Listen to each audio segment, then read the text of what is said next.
I would assume by now everyone's heard about this mass shooting, devastating fire unfolded at Michigan church. A man drove his truck into the side of said church, opened fire on the congregants inside, and then used some sort of accelerant like gasoline to set fire to the building, which subsequently burned to the ground. He died in a blaze of gunfire with police. Originally, they said 2 people dead. As of today, it's 4 people. And they said as they go through the rubble, they're almost certainly going to find more. The shooter has since been identified as a war veteran named Thomas Sanford, pictured here. The response by Trump's administration, though, is something that gave me pause. They said they would keep the public posted, as they always do. In the meantime, pray for the victims and their families. This epidemic of violence in our country must end immediately. You think? But you don't want to have a conversation about common sense gun laws.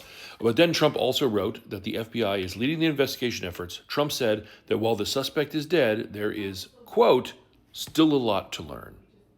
Honestly, this is the correct response in this kind of situation. To be measured, to not fly off the handle, to not make wild accusations, to just say, hey, we don't know that much yet. We're finding out as we go along. That's the right way to deal with it. So what do you think it is in this situation that Donald Trump wants to wait and see what's what? What could be the reason that he doesn't want to rush to judgment and want to say, hey, we need to find out more. Let's not jump to conclusions here about who this guy was and what he was about.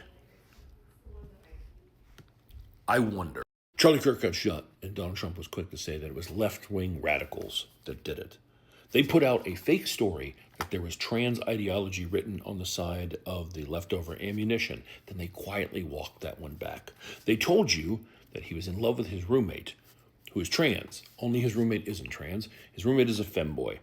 And there's a whole right-wing pipeline for them that we could get into at another time. Then there were the text messages that he had sent to his roommate. That you can only read in ChatGPT's voices, or the Discord messages that even Charlie Kirk's best buddy Candace Owen doesn't believe are real. But don't you worry, they're going to tell you that this guy was a left-wing radical Democrat who just hated Christians. That's going to be the narrative, almost certainly.